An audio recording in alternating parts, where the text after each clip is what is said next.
set the beat on flow. Whoa.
What is up, everybody? It is the Money Match Gaming Podcast. I am here with the one and only True Code Podcast host, Dan Estrata. Welcome, Dan. Welcome. Work it up. Bam! The quick switch, the quick swap, because I can never guess right, and also I could just never gauge how far I really have to do it. I have like a 6-inch span to really. I have like markers basically. I like kind of know where that edge is, you know? Oh, that's smart. I should probably do that. I think I have my camera zoomed in a little bit too, so it's just like tiny box. But anyway, what's up, everybody? It's me. I'm back. I think it was said that I had kidney stones or something of that nature. Yeah, that's what Smurf said. Yeah, that wasn't the case, but I just had some family issues. We're all good. Everything's good. Everything's golden now. We're all good. But I'm happy to be back. What's up, Jubes? It's been a while. Hey, Jubes is here. What's up, you beans? What's going on? But I am the other half of your co-host team, the Infinite, aka Lance, the synonymous CEO of Money Match Gaming. Here to just talk coming soon in January. There's cool things coming out. Some things that we've been waiting for a really long time. Kind of really excited to see your feelings and all that other stuff. Even though I already know. But we get the opportunity to kind of go through that. So yeah. I mean, there's some exciting stuff. There is some. Hey, Snoop Dogg is also here. But yeah, there's some exciting stuff coming in January. So I'm glad we're here to talk about it. There you go, man. I think that's what you're looking for. The good old D Live. Oh yeah. Very good Christmas. Very good New Year's. Unfortunately, again, like you said, family things going on in those months, but Yeah, I had a few family members pass away. But other than that, it was great. Part of that was, I guess, a blessing because I got to spend Christmas and New Year's with a lot of family that I don't normally get to see. So it was nice to be around a lot of different family members. So yeah, I would say fairly good Christmas and New Year's. Right. Yours? Mine was it was okay. My wife had her grandpa pass, and so that was kind of like a little thing that you kind of go through. Fortunately, she was kind of prepared. Like prepared as you can be, because it's not like you can be super prepared for those situations. For sure. They've known he's been going downhill for like the last couple of years, and every time we go back, it's gonna happen, Lance. It's gonna happen, And each time I'm like, no, actually, he seems pretty cool. But the last time I was like, you should go spend some time with your grandpa, there was some signs there. So what up, Johnny Chow? Johnny Chow. Oh, how'd you guess that? Like, I had no idea. I'm reading it on the screen. Okay, all right, cool. I mean, I imagine that you're reading it. I've got my Twitch open. I've got everything. But I butchered his name the first time. He came out for Smash Ultimate, Smash Weekly on Sunday. So to be fair though, your pronunciation is always a little bit of an issue there, Lamb. When you read it, so. Well, I mean, yes, that's true. That's true. Every team member kind of goes there and goes, Lance, you're terrible. And I'm like, Hey, you know. you're not bad. You're not bad. It's just, it happens, you know? But you got it right off the bat, which makes me feel terrible. But Well, no, I listen. I guess I'm good at pronouncing words. Pronouncing words. I can't even pronounce the right word. Hey, you got Switch? No Ultimate yet. Well, you know, you got to get on that. But hey, that's awesome. You got a Switch. You get anything cool for it? You got to at least get one game, or you just got like a nice thing to be like, here's my Switch. I keep it next to my TV, and it's here. It's beautiful, and I love it. It's my best friend. But yeah, so January, you wanna get into it? Sure, let's get into it. So this is what's coming in January. We're starting off with games. Typically, how we do this format is we basically talk about what we like that's coming out. There is a long list, and we'll have like abbreviated list where we just read it off and all that other stuff. But, you know, we just go in a small conversation about what we like.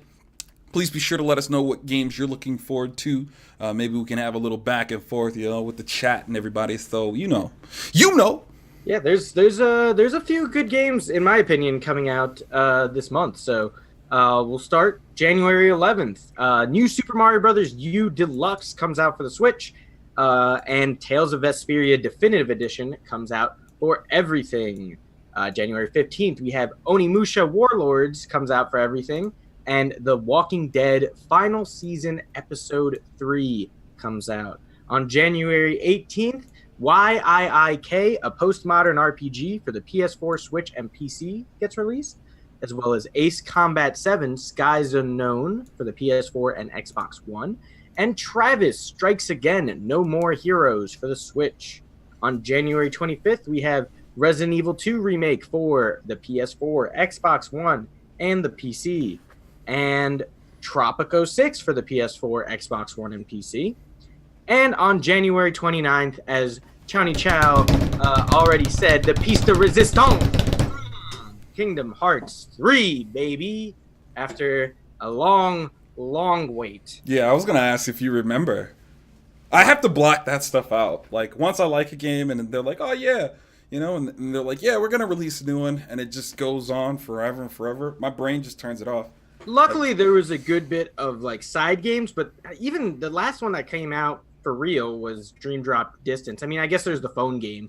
You can kind of consider that, but the last one that came out was Dream Drop Distance, and that was even still, like, 7-8 years ago, I think. It's been a while, so I'm happy to have some new Kingdom Hearts in my life. That's the big one, obviously, for this month. Yeah, it's exciting. It's exciting stuff to finally be able to be like, I have it here. We made it. Look at my pretty son, right. Kingdom Hearts 3. We've made it. Yeah. Like, that's just kind of how it feels for me, you know, that like we finally gotten to this point, you know, to where it's like it's coming. And like, I don't know, you know, like, again, it's still off for me, you know, just because you never know. So when it releases and I put it in, maybe the emotions that I have for the game will actually come back alive, you know, and we can go from there. You know, because I'm like really curious what they're going to do with this game and like how much they're going to change and, you know, will some of the systems be better? Because, you know, I've complained several times about like kind of like the general setup of like how Kingdom Hearts kind of works to a degree. You know, like I don't like the like potion setup. You know, and maybe it's been such a long time I don't remember. All relatively the same. Like all the UI and stuff looks relatively the same, and gameplay is probably similar. The main difference is the time spent on worlds and the amount of story progression done on these worlds. Whereas in the older games, you would spend maybe like an hour per world, something like that. Right. And there was more worlds you can go to. This game, I think, has fewer worlds, but you spend longer periods of time on the world and get more story through that specific place. That might actually do it a little bit more justice, you know? Yeah, like, I think it will, especially for the new worlds. I think it'll give them a good amount of time to really build up the story and hit like the story arcs that they want. You can now have 5 party members. More people. Donald won't heal. That's true. Donald does not heal very well. He's my designated healer, and usually he's dead. I mean, that's cool, but I mean, like, I don't know. I don't think my party member. I remember liking Donald. See, like, these emotions are starting to come back. I just remember liking Donald. I pretty much always use Donald and Goofy unless I was in the Nightmare Before Christmas world. I would use Jack because I'm a Nightmare Before Christmas fanboy. But pretty much always just had Donald and Goofy. But Donald, he did spells. I'm sure he did damage, but when it came down to the healing time, he would just not heal. He just didn't do it. Never want to do it. He was always used all his mana casting Thunder or Blizzard. I don't know. Donald for me used to come in clutch. Like, that's all I remember. I'd be like surrounded by enemies, and Donald would come in with his shield and start spinning. I'd be like, Donald, I love Goofy, you. dog. Goofy's the shield. Or I'm saying Donald. Okay, yeah. Goofy was clutch for me because I would load him up with potions, and he'd be like, Sora, here, Sora. and just throw some potions at me. Where I was like, Donald, what are you doing, man? I think guys outshining you at your job. I think I liked Beast. I think Beast was the only kind of like side character that I actually enjoyed. All the other ones were really annoying, to some degree. There was like a lot of mechanics of that game that were like really kind of annoying to a degree. I just hope that gets better. Now being able to have members from actually play with your party members and have people from the story of the world you're in, I think is a lot cooler to have have both, because there's honestly no point to ever really play with the side characters because then you're just like gimping the main characters that you use for 99% of the game, You ever wonder why they chose Donald and Goofy? I always thought that was weird. Out of all the characters that they could have picked, they picked those two. Disney characters? I mean, they're fairly iconic, I would say. Who do you think would I don't know who would be better, but I definitely remember picking up the game like, why did they choose Donald and Goofy? Yeah, I honestly don't know what other characters they would choose. I mean, obviously there's Mickey, but Mickey has got a bigger part in the story, and then there's Minnie, but she's also doing her own thing, being the queen of her planet. So there's really it's not supposed to be like Disney characters. Super like in depth or anything like that. It's just more of like a situation to where I'm like, it crossed my mind. Yeah, that's fair. I mean, to me, it always just made sense in the Disney scheme of things. If it they're the most probably the 2 and 3 most prominent Disney characters that aren't Mickey Mouse, Minnie Mouse. Even when you go to Disney World, it's just a bunch of people in Donald and Goofy costumes and Mickey and Minnie costumes in every different world you go to. So I don't know. They just seem like weird sidekicks to me. Maybe it's the series itself, maybe it's the characters themselves that I have a hard time figuring that way. But I don't know, just a little weird for me. Just a teeny bit weird for me, man. Teeny bit weird. Yep. But, all right, so some other games coming out this month. I mean, obviously Kingdom Hearts 3 is the biggest one and probably the only one I will buy the day it comes out. But there's other games here that interest me. Tales of Vesperia Definitive Edition. Tales of Vesperia was the first Tales game I'd ever played. It was for the Xbox 360. It was very good. I definitely recommend it. And the Definitive Edition being for all consoles gives more people a chance to try it out. It is one of the better Tales games, I would say. I didn't finish it, sadly, but I'm probably going to get it, and that'll give me an incentive to finish it, since I did finish Berseria. And all the Tales games kind of play the same. They're the same style. It's just different storylines. So, but Vesperia is good. So. Yeah, I like them typically, but I don't know. I get to a point to where I just get bored. They're one of those games that I start off and I'm like, yeah, this is cool, and then I get to a point to where I'm like, all right, I'm actually kind of done. And I get mid-story level usually, and then I kind of just, I don't know, shiny object over here, and then I kind of just go do that. Not to say that it's a bad game; it's just one of those games. No, I mean it's a JRPG, man. They're long, so unless you're down to sit through 60 hours of a game, sometimes that makes sense. There's a lot of games that I picked up and I'll play 20, 30 hours, and I'm like, all right, well, I'm done with this. So I get it. Or I'll just like I'll play 20, 30 hours, then something shiny and new catches my eye, and then I get distracted, and then I try and come back, and I'm like, I don't even remember how to do any of this. Why? What is this? And then I just never played again. And thanks for that host, Johnny. Hey, thank you. I missed it. I didn't see it, but I appreciate the host. So other games coming out this month, we also have Travis Strikes Again, No More Heroes. Now, No More Heroes, this is not like a... It's weird to say because it doesn't play the same way as No More Heroes 1 or No More Heroes 2, but those were probably some of the best games on, in my opinion, the Wii. They did a good job of using the motion control and just being all-around fun games. If you've never played No More Heroes, strongly recommend them. But this is another game in that series, so I'm definitely going to check that out since I am a fan of the series, and I'd like to see what it is. But it does not look anything like No More Heroes 1 or 2. It is a completely different game type, game style. Looks like it's a bunch of different like mini games thrown into one. I'm not entirely sure, but I am excited to see. So I don't know if you have any knowledge of the No More Heroes series. No, this is all news to me. I looked at this list and I was like, oh, Kingdom Hearts 3. And that was about it. Not to say that like things like Resident Evil aren't good, or anything like that. It was just one of those lists that I'm not going to buy Resident Evil. Like, I liked a lot of them, but it's just one of those types of games to where like has like little to no replay value for me. It's fine. So Resident Evil 5 I was a big fan of. Resident Evil 2 I played when I was a little kid, but I didn't like ever get past the first level. So part of me would like to play the remake. I know there's a 30-minute time demo out on I think all the consoles.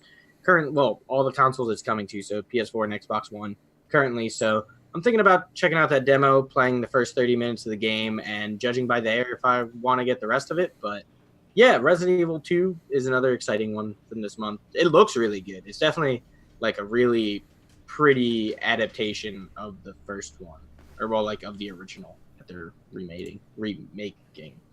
Words are hard sometimes. But yeah, that's it in the games department. I mean, like we said earlier, the big story here of the month is going to be Kingdom Hearts 3, and I'm excited to see the reception it gets because I know there's already some copies leaked in the wild, and I've done my best to avoid any and all spoilers for the game. So, and I think a lot of people have done the same, which is good. So I hope it's a success. I love Kingdom Hearts, and I'd love to see it continue to go on. But also, the story is a bit of a headache. So I totally get nobody wanting to just jump in with 3 because it's like, wait a minute, what's up with the yellow eyes? Who's Xehanort? What are all these black hooded dudes doing? Like, what's their deal? What's this guy who looks like Sora, but it's not Sora, but kind of is part of Sora? Yeah. I'm still lost in all that, by the way. Yeah. Sora is made up of 3 different characters, Ventus, Sora, and Roxas. So there's a lot going on there. It's weird. All right, but let's move on to movies, which there's a few movies coming out this month of decent excitement. Some stuff more than others, but let's go through it. So we got January 4th, we have Escape Room. That was this past Friday. Escape Room came out. I haven't seen it, but my friend saw it. He didn't sound excited to go see it, so that's probably not a good sign. On January 11th, we have Replicas, The Upside, and A Dog's Way Home, which I don't want to talk crap on a movie, but if you really want to watch that movie, just watch the trailer because it gives away the ending of the movie. He finds his way home. He does it. He succeeds and finds his owner and is very happy. Or she. I don't remember. I think it's a girl. Anyway, besides the point. January 16th, we have the Dragon Ball Super Brawly dub, which is a limited release in some theaters. January 18th, we have M. Night Shyamalan's Glass, which is the 3rd movie in the Unbreakable Split Glass trilogy. I don't know what exactly the whole thing is called. I think it's called the Unbreakable series. I'm not entirely sure, though. And January 25th, you have Serenity, not to be confused with the other movie named Serenity that was a movie sequel to Firefly. And January 25th also has The Kid Who Would Be King. So, movies. Do any of those interest you? I know a couple of those do because I can see what you wrote. Yeah, yeah. The Dragon Ball Z Super, that is interesting to me. Hopefully, it hits my radar at the proper time, so I actually watch it. I'm what you would call somebody who nostalgically likes Dragon Ball Z, but I like rag on it all the time. Mhm. Just because there's a lot of things that happen in the show that just don't make sense. Right. And, just because you have some fantasy universe doesn't mean you can just make stupid rules to the universe. And that's kind of how that universe makes me feel, to where it's like, there's just a lot of stuff that doesn't make sense. But Broly's one of my favorite characters. I was like surprised when you told me he's like one of the most beloved characters because all my friends hate him. He's this big muscle mass dude that runs into people, and I'm like, yeah, the only actual different bad guy you've ever seen in the entire series, because all the other bad guys are pretty much the same. There's these fast, tall, skinny dudes that punch things, except maybe Kid Buu, and he's like one of the few dudes that takes on the entire Z Force and destroys them. I just enjoy Broly, like just everything about him. He's Broly like is strong. he's Strong. like one of those dudes that also like doesn't actually use energy beams. He just throws Kai blasts, which I think is like pretty baller. That For like sure. out of all the That's characters dope. in the cast, like he's like the only dude that does it. Now his moves have names, but he never says them, which I think is unique because most other people do. To where they're using the Kamahami waves and stuff like that, and there's just a lot of stuff about the series that just irks me. Like, Understandable. why do you name your beams if they have no like actual effects? And what's up? One ahead, man. What's good? Like Yeah, I just, saw that he said what's up, but you're going off, so I was like, let me Yeah. let me just let this boy go off. Yeah, I'm ranting because because everybody's like it's the greatest thing ever, and I'm like, is it though? Dragon Ball Z is good as much as it is bad. Like it's nothing like incredible, but it's fun. Like it's stupid and fun, and it hits the right notes. That's why people like Dragon Ball Z. I think. I hope because it, like I said, it's not really good. There are parts of it that are good, like the Cell Saga. I think is like legitimately good, but then there's other dumb parts like that aren't supposed to be super good, like the Ginyu Force. Like the Ginyu Force is so dumb and awesome and great. I love the Like, Ginyu Force though. It's me too, but they're nothing great about the Ginyu Force and learning about the Ginyu Force and everything. They're just silly, fun things, I mean, you saw the smile that came to my face, man. Dosukentai, Dosukentai. Yeah, one of my favorite Easter eggs in Persona 5 is in one scene Yusuke like messes up Futaba's like Power Rangers toys or whatever, and then he rearranges them in the Ginyu Force stance, Which is baller. Awesome. Yeah, it's so good. My favorite saga, just because we're here, is the Frieza saga because it's the only time that the show makes sense. Like, I really enjoyed Goku versus Vegeta the first time they fought. Like, thought that was pretty cool. That's like what really got me into the show. I remember being a little kid standing up because it was so hype, and then we get to the end of the Frieza saga and things just stop making sense. Like I don't want to go down that rant. I won't. But yeah, just because you mentioned my favorite was Cell. Mine was Frieza. Frieza's one of the best bad guys in my opinion. One of the few that actually was super dominant. Had a whole empire. Everybody else was like a blimp in the radar as far as the show is concerned. And I think they never really took advantage of what the show had to offer. He should have fought the legendary Super Saiyan. He should have. That should have been the closing of the show. That should have been the closing of the show. That should have been the closing of the show. Okay, I'm done. We're good. Right. Well, anyway, this movie, the dub is coming out. Limited release theaters. So if you don't see it that day, you're probably not going to get a chance to see it until it comes out on DVD, which is probably what's going to happen to me. I probably won't be able to watch it in theaters because I'm pretty sure the only theater it's coming to by me is already sold out. But yeah, the other movie that comes out this month is Glass, which, I mean, looks all right, looks pretty good. I haven't watched Unbreakable. I haven't watched Split, so I'm going in. If I do see that movie, I'm 2 movies behind in this trilogy thing. But it looks entertaining, and I love Samuel L. Jackson. I'm not afraid to admit that. He's awesome and incredible. So I'm I'll not see afraid pretty to much admit anything that. that guy does. Yeah, I didn't know it was a part of a series, but yeah, I was a little interested.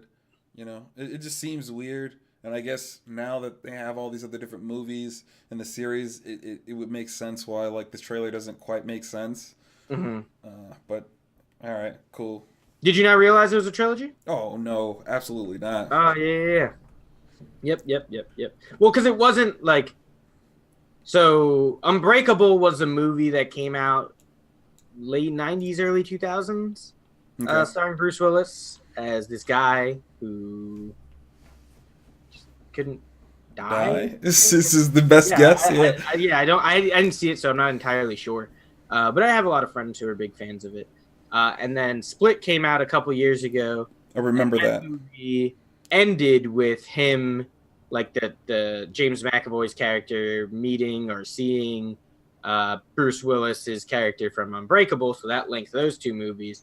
And then this is the third movie to tie together the whole Shyamalaniverse or whatever people are calling it. Shyamalan-verse. Yeah, I don't know what people are calling it, but that's what I call it. I was like, yeah, this is the Shyamalan extended universe over here, the Shyamalaniverse. So, yeah, so that's the whole deal with that. I don't know too much about it, but it looks, like I said, it looks interesting, and it's got my boy, it's got Sammy L. Jackson. But yeah, the other movies coming out this month, nothing really speaks to me. The Replicas, it's just called Replicas. Replicas has a decent cast. Keanu Reeves is in it. Thomas Middleditch is in it, which are two people who I very much so like. But I've only seen like half a trailer for the movie, and I was like, oh, this doesn't look good, though. Which is upsetting, because I love both of those people. So maybe I hope it does end up being good. Yeah. Maybe it's just a bad trailer. Yeah, maybe it's just a bad trailer. But let's move on to anime, because there's some anime starting this month, because it's the beginning of the season. And I apologize beforehand if I butcher any of these names, but I'm going to do my best, and I'm going to power through. So we have Tate no Yusha no Nariagari. We have Date Alive 3. That one was easy. We have Mananaria Friends. We have Domestic na Kanojo. We have Revisions, another easy one. We have Gotubun no Hanayome. We have Mahou Soju Tokushusen Asuka. We have Igao no Daika. We have Grimm's Notes the Animation. And finally, we have Kuya no Kotobuki Hikotai. Yeah, Hikotai. Yeah, that's it. Okay, so this list was a list that I made. These are all different kind of anime that I'm excited to kind of check out this season. Generally, I give each show that I find interesting based off of the general read a 2 to 3 episode go. Some get cut on the first episode just because I'm just one of those dudes that you got to give me something to want to continue. Gotta impress me right out the gate, bro. Not right out the gate, but you got to give me something. And what up, Chiro? It's just one of those situations, man, to where it's like you got to give me a reason to come back. You can't just be like, it really gets good 4 episodes in. Like, you can't do that. So a good game that I always think about when we're talking about this because of our old conversations would be Monster Hunter. And you were like, you were at that monster. As soon as you beat that, the game opens up. The world gets real, and I'm like, I was like 5 hours in. That's the first real challenge. Everything up to that is baby mode. I'm like, I'm 5 hours in. Like, you can't string me along, dude. Like I don't even play as much games as I want to, and you can't just be like, wait till 5 hours after you start playing this game. Boy, does it get fun. Like, I can't do that, and I'm kind of the same way with shows, where it's like I need you to give me a reason to come back. You need to give me a small, like, you could do it, because there's plenty of ways that shows do it, where you flash ahead and you see like a fight scene or something, or you see something that seems interesting, or they make a future joke that's like gonna come back and kind of catch up to it. Mm-hmm. Or you just make it really fucking good at the beginning. It's like the first episode of Mr. Robot. Yeah. Everybody, if they watch the first episode of Mr. Robot and they're not into it, and don't watch the rest of the show. But I've yet to find anybody who was really not into that first episode. Oh, dude, I love Mr. Robot. Show's so good. I wish I continue watching it, but like I definitely went in there. Oh no, good, no problem, Churro, man. You good? Hold up, man. Appreciate you stopping by. You good, man? You good? You good, player? Although I feel like you probably can't hear us saying that. Yeah, that's why I wrote it. I actually wrote it. Gotcha. Maybe it's the hurricane outside. Oh man, stay safe, man. But yeah. So do you want to touch on any of those? Yeah. I was gonna get to it. I was just handling that real quick. So the first one is Tates no Yusa no Nagare, and I'm gonna butcher these, dude. I'm sorry. I'm bad at English. I'm bad at Japanese. All right, like it should be given. All right. Listen, I get it. We get it. Which I think stands for Shield Hero. I actually have read the manga of this one, and I still occasionally read the manga of this one. I really enjoy the show. It's like weird because I don't really want to get into super specifics. Basically, there's like this Lord guy. These people get dropped off in an alternate universe, basically, and strange things happen. Dropped off in this universe, and it's like one of those video game setups to where there's like 4 heroes, and it's set up like an actual video game, and they can see their own stats and all that other stuff, and they have to grow. It's just really interesting. It's kind of got like a dark twist to it too. So yeah. Data Live 3. I've watched the other Data Lives. I started watching that show out of pure boredom, but I'm not gonna lie, I do like some cringy shows to where like I don't mind like embarrassing cringy type situations. Like one of the ones that I can't wait till it comes back would be like Prison School. Like you've watched Prison School, haven't you? No, I can't say I have. No? You need to watch Prison School. There's no way you wouldn't enjoy that. It's like this it's so cringy. It's so cringy. Why would I like it then? I don't like. I'm not a big fan of cringe. Really? Yeah, like that's why I love the show The Office, but the first season is so hard for me to get through because Michael Scott is probably the cringiest character of all time. So I can't watch I hate it. I hate the first season so much. But every season after that is great because they toned it down on the cringe. Like he's still cringy every now and again, like the Scott's Tots episode. But other than that, it's not as bad as it is that first season where literally everything that comes out of his mouth, you're just like, yikes. Okay, so when I say cringy, what I mean is like, okay, there's some like sexual innuendo type situations to where they have to work themselves through. So, for example, the show is about 4 students who enter an all-girls school, and they're like, they come in and they're kind of chilling and stuff, and they think it's all normal, and they're like, oh yeah, we're gonna have so many chances and stuff, and then like they find like the secret society in that like school, and then like all of a sudden they get like accused of being perverts.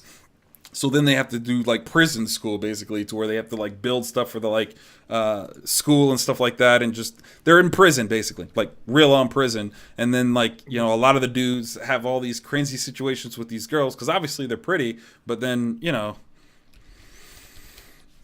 but it's hard to explain, and so it's cringy that way to where it's like, oh, that didn't really happen, did it? And so I don't know. That's like the easiest way to explain it without like actually destroying it. But so Data Live's kind of like that to a degree, in my opinion. Not super cringy like that one though. And then, can you give it a go, man? Monteria Friends. Yeah, Monteria Friends. I don't know why I chose this one. It's just like you just give some a go, and this was one of those that I read the like little gives thing. Gives off good vibes. Yeah. I'm like, yeah, we can give it a go. We can give it a try. Why not? Why not, man? Outside of that, domestic na Kenjori. I have a feeling that this is gonna be a little cringy. I do like a few sappy shows and stuff, and so I feel like this is gonna have a little sap to it to a degree, and probably some really funny situations. Oh yeah, my bad. Let me correct that. Thank you for that, man. Calming. Calming. Yeah. No, it's not on purpose. It's just my mistake. Then I like the idea of revisions. It seems pretty cool.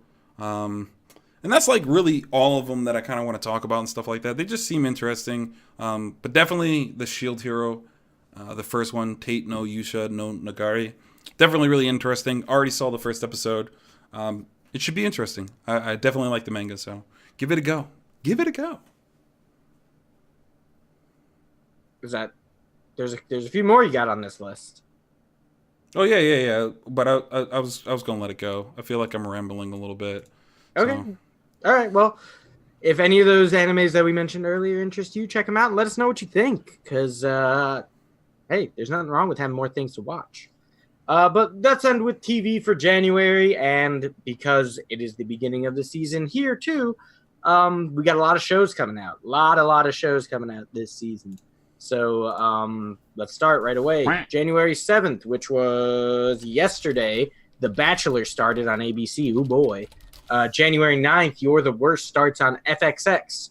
January 10th, we have Brooklyn Nine-Nine Resurrected from the Dead on NBC.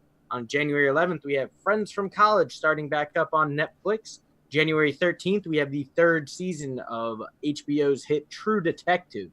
January 14th, we have The Passage on Fox. January 15th, we have Corporate on Comedy Central. January 16th, we have Deadly Class on Sci-Fi. January 18th, we have Carmen Sandiego and Unbreakable Kimmy Schmidt last season on Netflix.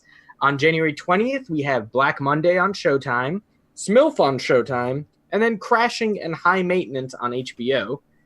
January 24th, we have Broad City's final season on Comedy Central. And January 28th, we have I Am the Night on TNT. A lot of shows. Some more exciting than others. Obviously, Brooklyn Nine-Nine being resurrected from the dead to be brought back on NBC is pretty exciting for the fans of that show. I've never kept up with it fully, but I watched the first couple seasons, and it's a very funny show. So I do intend to watch more of it. Never watched True Detective. Well, that's not true. I watched the first episode of the first True Detective, and I couldn't follow it at all, and I just got mad, so I never watched any more of it. But everyone says the show is very good. Many people say the first season's better than the second season because it's a different story every season. This one, like, the main character is Mahershala Ali, and he is a damn good actor, so part of me thinks I'm probably going to end up checking that out because I really enjoy his work. On January 18th, we had Carmen Sandiego and Unbreakable Kimmy Schmidt. Unbreakable Kimmy Schmidt, very funny show on Netflix. Definitely recommend it. And since this is the last season, definitely double recommend it. And Carmen Sandiego is a reboot of the classic Carmen Sandiego. This time it is an animated feature, but Carmen Sandiego is not the villain, sort of. She's like an anti-hero, kind of. She's a thief that steals from other thieves, so almost like a Robin Hood. But it looks good. Voiced by Nina Rodriguez from Brooklyn Nine-Nine. She plays one of the characters in Brooklyn Nine-Nine. So that show looks pretty good. I think I said Nina. I think I meant Gina. But yeah, that looks great. And the other thing I highlighted here was Deadly Class, which is this new show coming to Sci-Fi, which is actually created by, I don't know if it's created or directed by, I will find out right now, but it's the Russo brothers who, if you are familiar with they created it. Okay, so it's created by the Russo brothers who, if you're not familiar with them, are the directors of the Avengers movies. So they are pretty good at what they do. They have done some good things in the past, and I've seen a trailer for Deadly Class, and it looks pretty cool. It's also, I think it's based off of a graphic novel. So definitely worth looking into that one if you have the Sci-Fi Network or if you are a pirater. Or not. Or just wait until it comes on like Netflix. It probably will. That's what a lot of people do anyway. But yeah, those are the shows that I'm kind of looking forward to, looking into sort of for the month. Is there anything there that stood out to you? Nah, not for TV. I've drifted far away from TV since I've left my parents' home. It's That's just, fair. Hey, not everybody's into the TV show. Like, I'm a big TV show fan, but I know definitely in this past year I have not watched as much as I usually do. I've been focusing more on games and wrestling. I've been watching way too much wrestling. It takes up most of my TV viewing time because the episodes are like 2 hours at a time. and everybody knows Dan loves wrestling. Oh, those are my wrestling grapple stances. But yeah, I do love me some wrestling. I actually, this past weekend I watched live from Japan Wrestle Kingdom 13 at 3 a.m. It was awesome. It was very good, but I stayed up until like 7 a.m. and slept all the next day. That sounds tough. It was, you know what? I was fine with it. I got to watch it. It was exciting. It had some good matches. Definitely recommend it if you're into wrestling. But that does it for us. Yes. The team is back together. We're doing podcasts. We back. Don't know what we're going to talk about next, but we'll get that out as soon as next possible. we're actually going to talk about what our favorite things from 2018. Okay, yeah. Okay. We didn't have a chance to do that at the end of the year because of unforeseen circumstances and, just the end of the year hubbub with Christmas and New Year's just so happened to both be on like Tuesdays or Mondays, so it really messed up our schedule. But yeah, we're going to talk about some of our favorite things from the year, whether it be games, whether it be movies, whether it be shows, anime, whatever. We'll talk about some of our favorites. So I hope you guys will join us for that as well. You can tell us some of your favorites, and we'll talk about those as well. But that does it for us, man. I'll see you guys later. Thanks for listening, and good night. Good night. Good night. Night, guys. Have a good one.